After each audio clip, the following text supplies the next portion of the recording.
प्यारे बच्चों नमस्कार, स्वागत है आप सभी का विद्या बाय दिव्या के यूट्यूब चैनल पर। तो बच्चों, आज के इस सेशन में हम लोग क्लास 12 के समाकलन का एक्सरसाइज 7.5 स्टार्ट करने वाले हैं। तो चलिए बिना देरी के इस एक्सरसाइज को शुरू करते हैं। तो बच्चों, यहाँ पर आप लोग देख रहे हैं कि हमको आंशिक भिन्नों द्वारा समाकलन सीखना है। ठीक है, किसका हम लोग समाकलन करेंगे?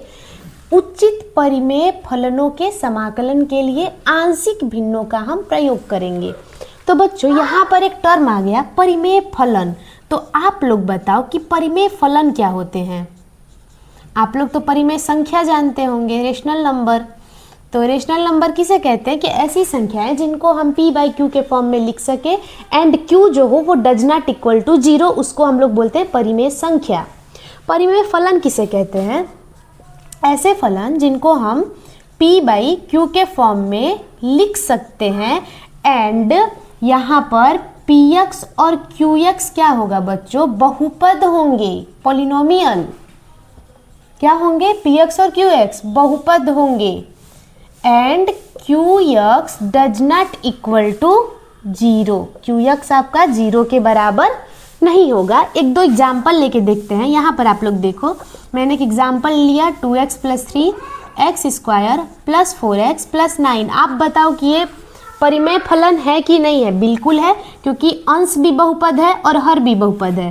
यहाँ पर आप लोग देखो, एक और एग्जाम्पल लिया हमने 2x square plus 4x plus 9 upon में 4x प्लस 5, ये भी आपका बहुपद है। ऊपर वाला भी बहुपद है, नीचे वाला भी बहुपद है और qx does not equal to 0 है, अतः यह भी एक परिमेय फलन है।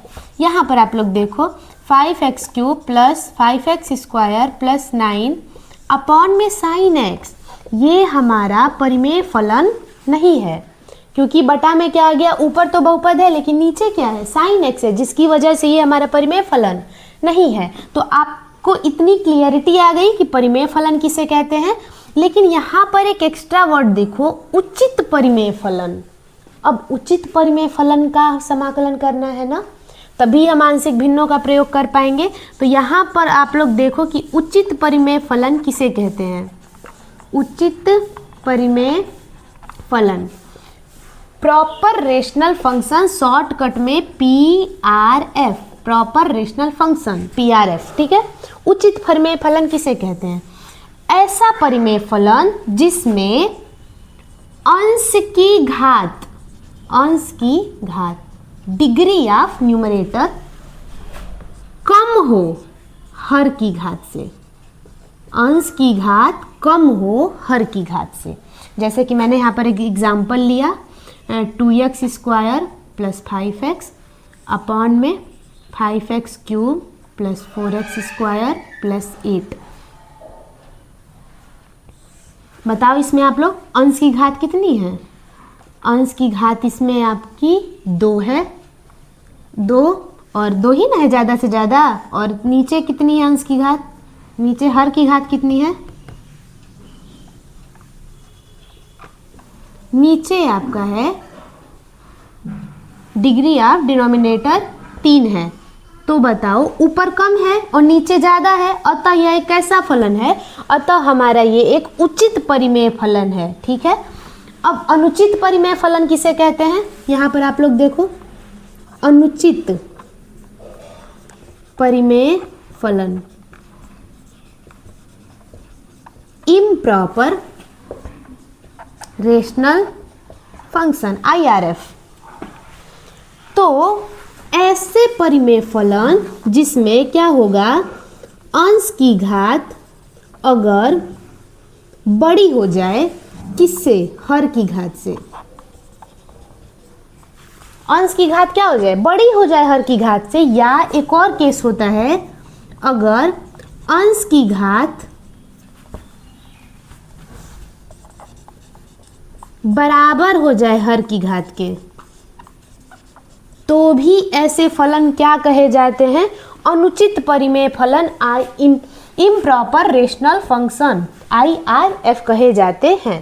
तो तो आपको क्वेश्चन कैसे देगा, आपको अगर आंशिक भिन्न का प्रयोग करना है तो आपका फलन हमेशा हमेशा उचित परिमेय फलन ही होना चाहिए, अनुचित नहीं होना चाहिए। अंश की घात हमेशा कम होनी चाहिए हर की घात से। तो अगर ऐसा क्वेश्चन दे देगा तो अंश की घात ज़्यादा, जैसे कि 4x² + 5x अपॉन में 5x + 2 दे दिया, अंश की घात 2 है, हर की घात 1 है, तब क्या करेंगे बच्चों, तब इसको अनुचित परिमेय फलन को बदलना पड़ेगा उचित परिमेय फलन में, उसके बाद समाकलन करेंगे। या अगर अंश की घात हर की घात बराबर दे देते, अगर ऐसा भी कर दिया कि अंश की घात और हर की घात बराबर दे दिया, तो भी हम अनुचित परिमेय फलन को पहले उचित परिमेय में बदलेंगे, उसके बाद हम फार्मूला आगे अप्लाई करेंगे। ठीक है, इतनी बात आप लोगों को समझ में आई। तो बच्चों यहाँ पर ऐसे पैटर्न को, उचित परिमेय फलनों के क्वेश्चंस को सॉल्व करने के लिए आपको कुछ फार्मूला दिया है, तो उसको हम लोग पहले नोट कर लेते हैं। तो इतना आप लोग पहले नोट कर लीजिए। तो बच्चों आप लोग इन चारों फॉर्मेट्स को नोट कर लो अपनी कॉपी पर। इन चारों फॉर्मेट की मदद से हम लोग आंशिक भिन्नों द्वारा समाकलन आसानी से कर लेंगे उचित परिमेय फलन का।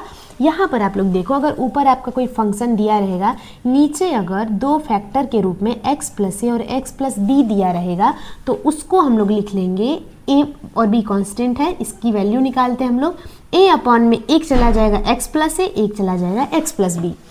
और अगर ऐसे ही एक और बढ़ जाए c, तो यहाँ भी c बढ़ जाएगा, a अपॉन में x + a, b अपॉन में x + b and c upon में x + b। नीचे देखो, एक x + a है और एक x + b का होल स्क्वायर है, मतलब 3 है नीचे वेरिएबल ना।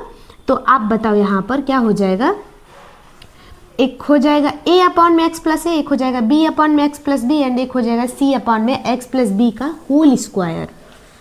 यहाँ देखो आप लोग fx अपॉन में x² + a and x + b, तो यहाँ पर हो जाएगा रैखिक फलन, पहले ऊपर लिखेंगे ax + b और नीचे लिखेंगे x² + a और c अपॉन में x + b, क्योंकि a और b तो हो गया, ऊपर रैखिक फलन में आ गया, c बचा तो c अपॉन में चला जाएगा x + b। ठीक है बच्चों, तो इसको आप लोग पहले नोट कर लीजिए। तो बच्चों अब हम लोग चलते हैं एक्सरसाइज 7.5 का क्वेश्चन नंबर 1। बहुत ही स्लो में चलेंगे, पहले सबसे पहले क्वेश्चन लिखते हैं, क्योंकि पहला क्वेश्चन है, इसको बढ़िया से समझते हैं। x अपॉन में x + 1 into x + 2 into dx दिया है। तो सबसे पहले आपका काम क्या है, सबसे पहले आपका काम है कि आप लोग ये चेक करो कि ये उचित परिमेय फलन है कि नहीं है। बिल्कुल भी है। क्यों? क्योंकि अंश की घात 1 है और हर की घात 2 है। 2 कैसे दिख रहा है, x का x में गुणा करा लो, x², तो x² हो जाएगा। अगर पूरा इक्वेशन आएगा तो उसमें सबसे ज़्यादा घात 2 ही रहेगा, तो हर की घात 2, अंश की घात 1, मतलब कि अंश की घात जो है वो लेस देन है किससे, हर की घात से। अंश की घात आपकी 1 है और हर की घात आपकी 2 है। डिग्री ऑफ न्यूमरेटर कम है डिग्री ऑफ डिनोमिनेटर से, तो ये आपका उचित परिमेय फलन तो बिल्कुल भी है। अब क्या किया जाए, अभी मैंने आपको कुछ फॉर्मेट लिखवाए थे कि आप लोग इसको नोट कर लीजिए, इसका हम यूज करेंगे। तो इस सब पूरे फंक्शन को अब हम चेंज करेंगे, आंशिक भिन्न में तोड़ेंगे। तो यहाँ पर आप लोग देखो क्या दिया है, x अपॉन में x + 1 x + 2 दिया है, इज इक्वल टू, आप लोग बताओ इसको कैसे चेंज करते हैं, a अपॉन में x + 1 अब b अपॉन में x + 2 करेंगे क्या चेंज करके, a और b की वैल्यू निकालेंगे बच्चों। क्या करेंगे, a और b की हम लोग वैल्यू निकालेंगे। ठीक है, अब हम लोग क्या करें, इस x को x लिख दो, अपॉन में x + 1 x + 2, इस साइड आप लोग एलसीएम ले लो, तो x + 1 एलसीएम में आ जाएगा, x + 2 भी एलसीएम में आ जाएगा। x + 1 से x + 1 कट जाएगा, a का गुणा हो जाएगा किसके साथ, x + 2 के साथ।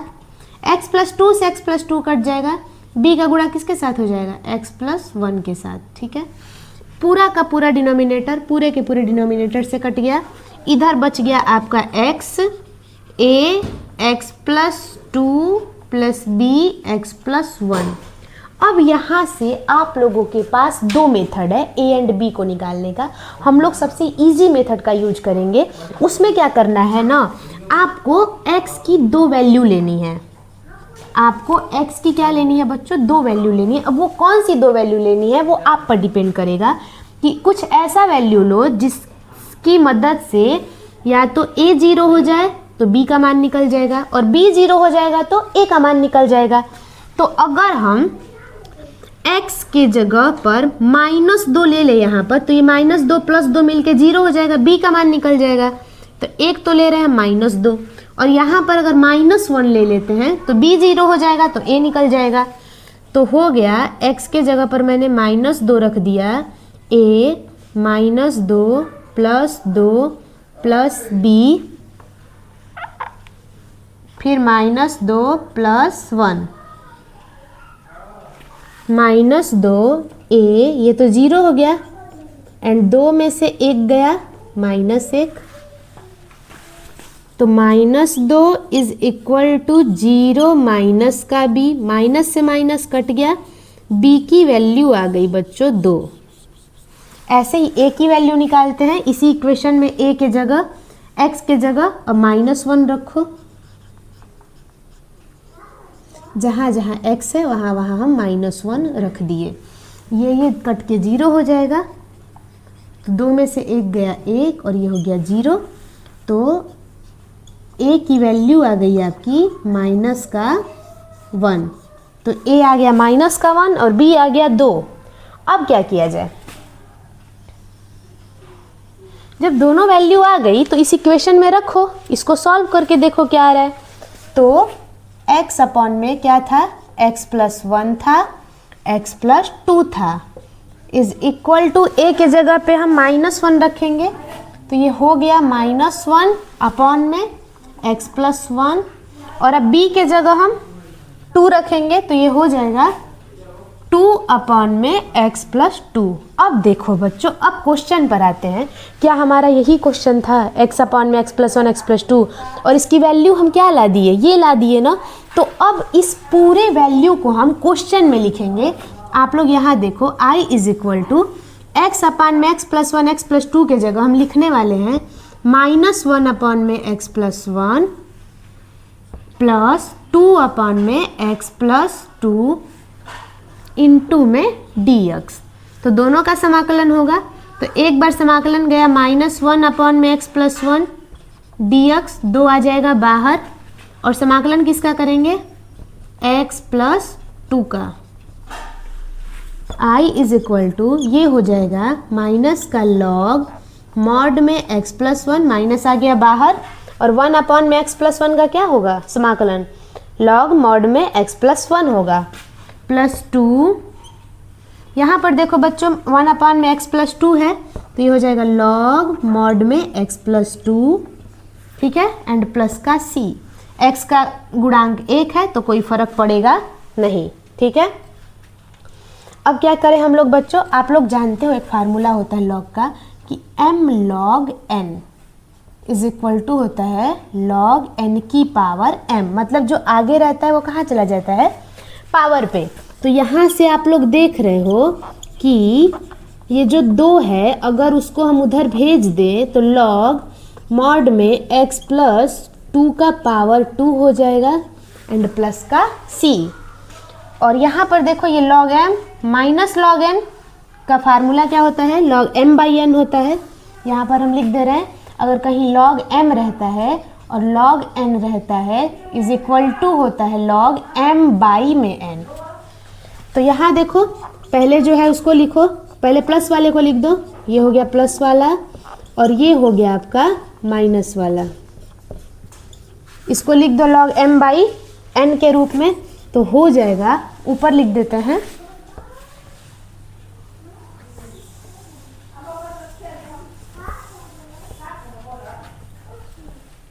ये हो जाएगा i = log मॉड में x + 2 का वर्ग अपॉन में x + 1 एंड प्लस का c। log m/n हो गया, log m minus log n था, तो बच्चों ये रहा आपका क्वेश्चन नंबर 1 का आंसर, इसको आप लोग नोट कर लीजिए। तो बच्चों अब हम लोग चलते हैं क्वेश्चन नंबर 2 पर, देखते हैं क्वेश्चन नंबर 2 में क्या दिया है। I is equal to 1 upon में एक्स स्क्वायर माइनस का 9 इंटू में dx। ठीक है, एक्स स्क्वायर माइनस का 9 दिया है तो 9 को हम लोग लिख सकते हैं, क्या लिख सकते हैं, एक्स स्क्वायर माइनस 3 का वर्ग, ए स्क्वायर माइनस बी स्क्वायर हो गया। इसको अब हम लोग लिख सकते हैं कि एक ब्रैकेट में x प्लस 3 और एक ब्रैकेट में x माइनस 3। इसको अब हम आगे नहीं सॉल्व कर सकते हैं, तो चेक करते हैं कि ये हमारा उचित परिमेय फलन है कि नहीं है। ये हमारा बच्चों बिल्कुल उचित परिमेय फलन है। नीचे हर का जो घात है वो 2 है और अंश की घात 0 है, क्योंकि एक कांस्टेंट है ऊपर 1, तो कम है, तो ये कैसा फलन हुआ, उचित फलन हुआ।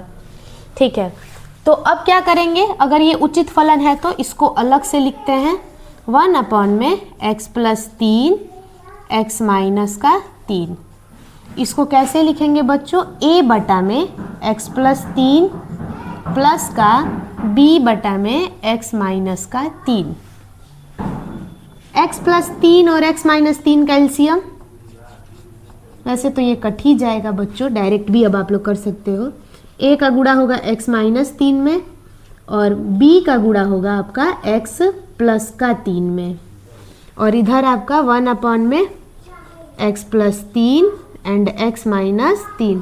x प्लस 3 से x माइनस 3 कट गया, 1 is equal to a x minus 3 plus b x plus 3।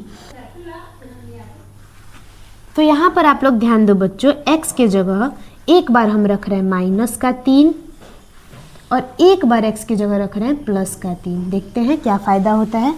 तो 1 is equal to a, x के जगह माइनस 3 आ गया, फिर माइनस 3 तो पहले से ही है, फिर यहाँ पर x के जगह माइनस 3। माइनस 3 रखने का फ़ायदा आप लोग को दिख रहा होगा कि ये जो माइनस 3 प्लस 3 है कट जाएगा और ये हो जाएगा माइनस का 6 b इंटू 0। ये जो माइनस 6a बन जाएगा और माइनस का 6 आ जाएगा बटा में, तो a की वैल्यू आ गई -1 बटा में 6। अब हम x के जगह 3 रखते हैं तो ये हो जाएगा a 3 minus 3 plus b 3 plus 3। तो प्लस 3 से माइनस 3 कट गया, a आपका 0 हो गया और 3 3 जोड़ देंगे तो हो जाएगा ये आपका 6 और ये बन जाएगा 1 इज इक्वल टू 6b, और 6 आ जाएगा जब अपॉन में तो 1 अपॉन में 6 आ गई b की वैल्यू। ठीक है, अब a और b की जब वैल्यू निकल गई तब क्या किया जाए, तब ये जो इक्वेशन था क्या था बच्चों, इक्वेशन 1 अपॉन में था x plus 3 x minus 3 is equal to a के जगह पे 1 माइनस 1/6 अपॉन में x प्लस 3 एंड b के जगह पे 1/6 अपॉन में x माइनस का 3। अब पूरे के पूरे क्वेश्चन में हम लोग इसके जगह यही रखने वाले हैं। तो अब बता दो बच्चों क्वेश्चन क्या था हम लोग का, I is equal to 1 upon में इतना था, 1 अपॉन में इतना, और इतने की वैल्यू कितनी आ गई, -1 अपॉन में 6 अपॉन में x प्लस 3 प्लस का 1 अपॉन में 6 अपॉन में x माइनस 3 इंटू में dx। दोनों को बांट दो समाकलन को, तो -1/6 आ जाएगा बाहर, समाकलन होगा 1 अपॉन में x प्लस 3 का, उसी प्रकार से 1/6 आ जाएगा बाहर, समाकलन होगा 1 अपॉन में x माइनस 3 का इंटू में dx।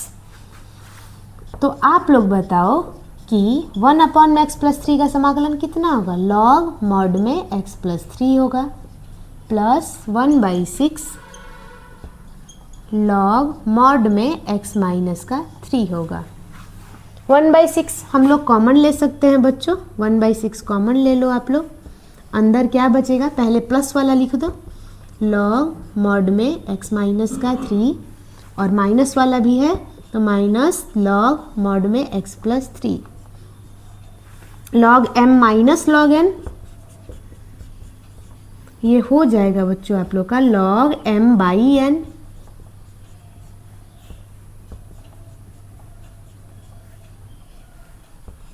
एंड प्लस का c। ये रहा बच्चों आपके क्वेश्चन नंबर 2 का आंसर, इसको आप लोग नोट कर लीजिए। ये रहा आपका question number 3, i is equal to 3x minus का 1,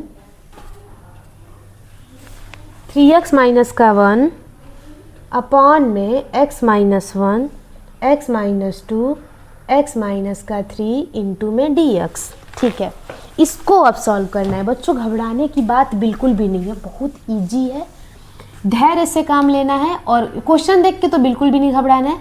बस आपको एक बार स्टेप रिकॉल करना है कि क्या क्या स्टेप थे। ठीक है, पहला स्टेप कि आप पहले चेक करो कि ये उचित परिमेय फलन है कि नहीं है। अंश की घात कितनी है, घात मतलब हाईएस्ट पावर डिग्री, तो अंश की घात आप लोगों को दिख रही है कि 1 है। अंश की घात कितनी है, 1 है। ठीक है, हर की घात कितनी है, अगर इन तीनों का जब गुणा कराओगे ना तो x की हाईएस्ट पावर आएगी आपकी 3, तो हर की घात आपकी कितनी है इस क्वेश्चन में, हर की घात आपकी हो जाएगी 3। क्या अंश की घात हर की घात से कम है, degree of numerator is less than degree of denominator, तो हम लोग इसमें लगाएंगे आंशिक भिन्न।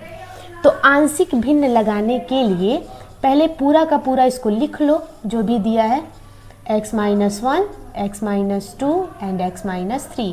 आपको बताए थे कि हम कांस्टेंट का यूज करके तोड़ते हैं, तो 3 है ना इसमें, तो एक बार a, फिर एक बार b और फिर एक बार c तोड़ो, तो a बटा में हो जाएगा x माइनस का 1, b बटा में क्या हो जाएगा x माइनस का 2 एंड c बटा में क्या हो जाएगा x माइनस का 3। घबराने की बात नहीं है, आपको a, b और c की वैल्यू निकालनी है। अब कैसे a, b, c की वैल्यू निकालेंगे हम लोग, तो a, b, c की वैल्यू निकालने के लिए आपको बच्चों इतना पता हो गया होगा कि जैसे एलसीएम लेंगे इससे ये पूरा का पूरा कट जाएगा, तो बस ऊपर वाला बचता है 3x माइनस 1 और a के साथ x माइनस 2, x माइनस 3 आ जाएगा, और b के साथ x माइनस 2 से x माइनस 2 जब कटेगा एलसीएम लेंगे। अच्छा रुकिए, हम एलसीएम लेके दिखाते हैं आपको, हो सकता है कि आपको कन्फ्यूजन हो जाए ऐसे।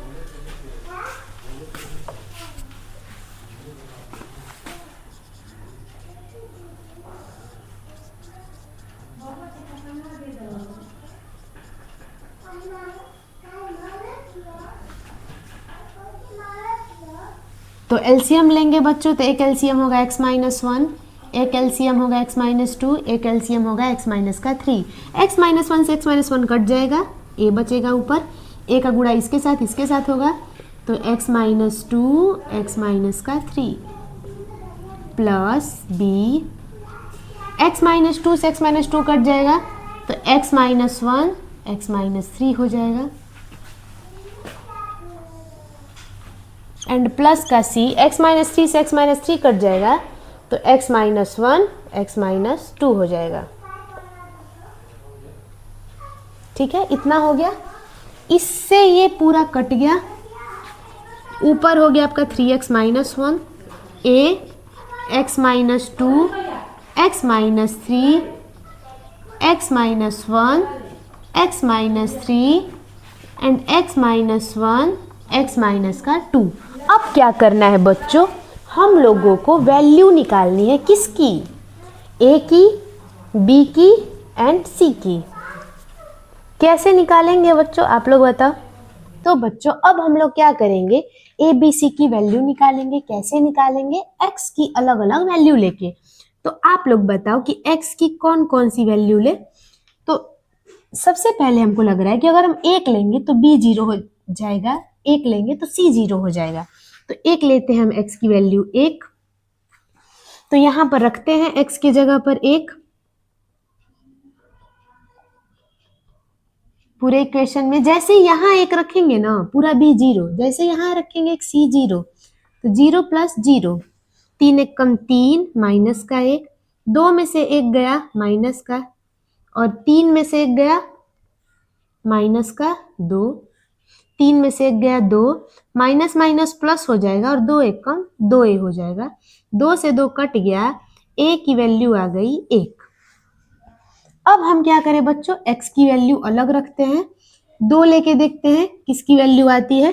तो अब जहां जहां x है वहां वहां 2 रख दो, तो 3 गुणते 2 माइनस का 1, यहाँ 2 रखेंगे ना तो ये 0 हो जाएगा, और b वाले में भी 2 रखेंगे तो आपका एक 2 माइनस 1 होगा, एक 2 माइनस का 3 होगा, 2 माइनस 1 2 माइनस 3। यहाँ जैसे ही 2 रखेंगे यहाँ पर ये 0 हो जाएगा, तो ये 0 होगा तो इसको भी करेगा, ये 0 होगा तो इसको भी करेगा, ये पूरा का पूरा c किस क्या हो जाएगा, 0 हो जाएगा। 3 दूना के 6 माइनस का 1, और 2 में से 1 गया 1, और 3 में से 2 गया माइनस 1 प्लस का 0, 6 में से 1 गया 5, और ये माइनस का b, तो -5 बराबर b की वैल्यू -5, a की वैल्यू 1। अब हमको c की वैल्यू निकालनी है, 1 रख दिया 2 रख दिया, अब हम लोग 3 रख कर देखते हैं इस इक्वेशन में। तो जहां जहां x है वहां वहां 3 रखो, तो ये पहले बन जाएगा आपका 3 गुणते 3 माइनस 1 बराबर, यहाँ जैसे ही 3 रखोगे ना a वाले में, ये पूरा एक ही ना है, तो ये 3 माइनस 3 0 हो जाएगा, ये इसको 0 करेगा, ये इसको 0 करेगा, पूरी वैल्यू 0। यहाँ जैसे ही 3 रखेंगे तो 3 माइनस 3 ये 0 हो जाएगा, तो हम लोग डायरेक्ट यहाँ पर 3 रखते हैं c वाले में, तो x के जगह पर ये हो गया आपका 3 माइनस का 1, 3 माइनस का 2, 3 तिली के 9, 9 में से 1 गया, और c 3 में से 1 गया 2, 3 में से 2 गया 1, 9 में से 1 गया 8 इज इक्वल टू 2c, 2 चौके 8, c की वैल्यू आ गई बच्चों 4।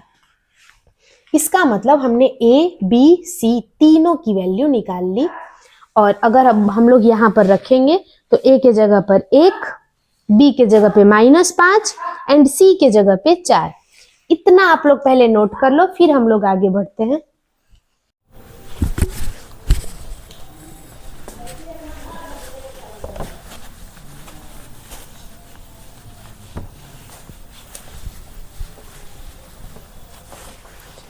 तो बच्चों क्वेश्चन नंबर 3 में हम लोग आगे बढ़ते हैं। हमने a b c की वैल्यू निकाल ली। अब क्या करेंगे, तो जो बच्चों हमने एक इक्वेशन मानी थी ना कि 3x - 1 अपॉन में क्या था, x - 1 था, x - 2 था, x - 3 था, तो इसके इक्वल हमने क्या माना था, आप लोग को याद होगा, a अपॉन में माना था x - 1, b अपॉन में माना था x - 2 एंड c अपॉन में माना था x - 3।